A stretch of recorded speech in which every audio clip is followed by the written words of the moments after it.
If House Republicans don't think they need us when writing a bill, why should they expect us to support that bill? Especially when it comes to taking funding away from our families who depend on it and hurt our communities and give away Congress's power over key funding decisions. Instead of working with Democrats to invest in working people all across our country and make sure our constituents have their voices heard in government funding, Speaker Johnson abandoned talks and rolled out a bill that includes major cuts.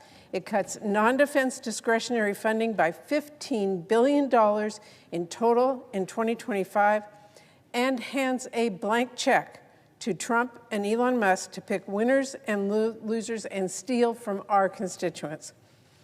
Make no mistake, the entire bill the House is voting on today is House Republicans' own doing, and it is a dumpster fire.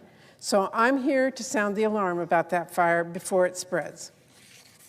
But first, I need everyone to understand, the choice is not dumpster fire or shutdown. I should know. I introduced another option yesterday. It's a short-term CR that would give us the time to finish doing our job and negotiate bipartisan full-year bills. There's no reason we cannot do that, and there is every reason that every single one of us should prefer actual bills that we write to help people over the bill that just empowers two billionaires who are running our government into the ground and our economy into a recession. I really want to make sure all of my colleagues understand how bad this bill is. So if anyone thinks this bill from House Republicans is going to avoid chaos or avoid pain for our country, listen up, because it is only going to add to the chaos. This is not a, quote, clean CR, as some Republicans claim. It cuts programs our communities rely on, and that includes a major 44% cut to Army Corps projects that help mitigate against floods and hurricanes and much else. It cuts medical research into diseases and conditions affecting service members and their families by more than $1 billion. That is over 40%.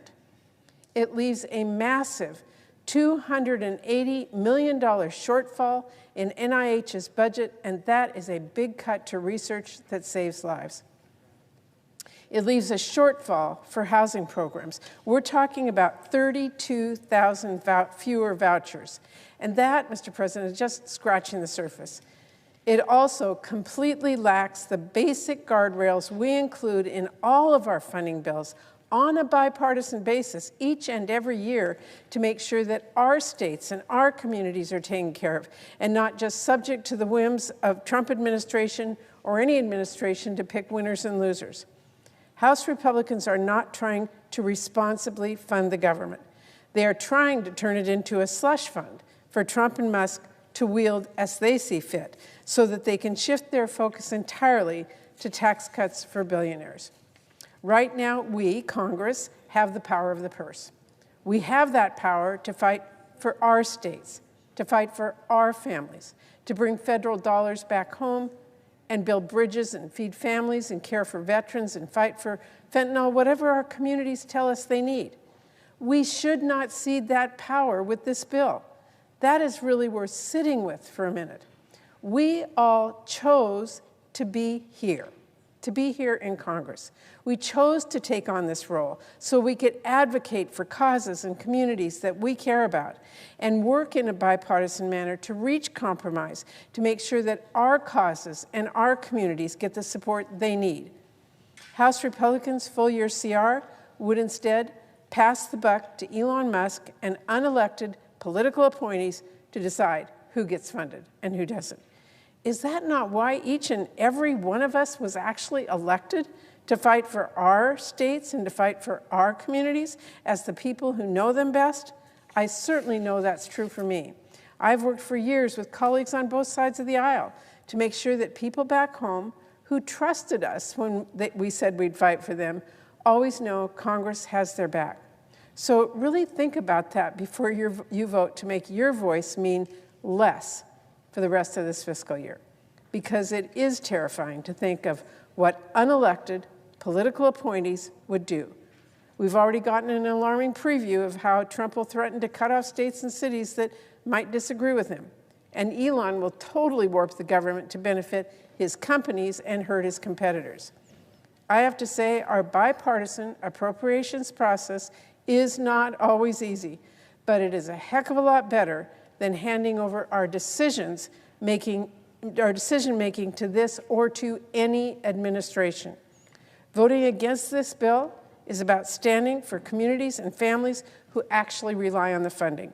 And for our ability, Mr. President, every one of us, for our ability to be a voice for our constituents in Congress. Because what is going to happen when perhaps medical research funding gets sucked away from cancer and Alzheimer's, all because a scientist somewhere worked previously and said that vaccines are safe, and all of a sudden his funding's gone?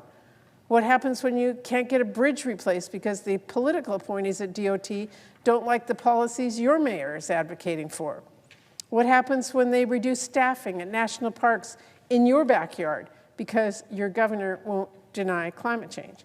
The bipartisan directives Congress provides each year with our funding bills help guard against that kind of thing for any administration. And all of that is missing from this disastrous slush fund CR. Through bipartisan compromise, we make sure our communities have a voice at the table. Our taxpayer dollars have a return on their taxes. We should reject this bill.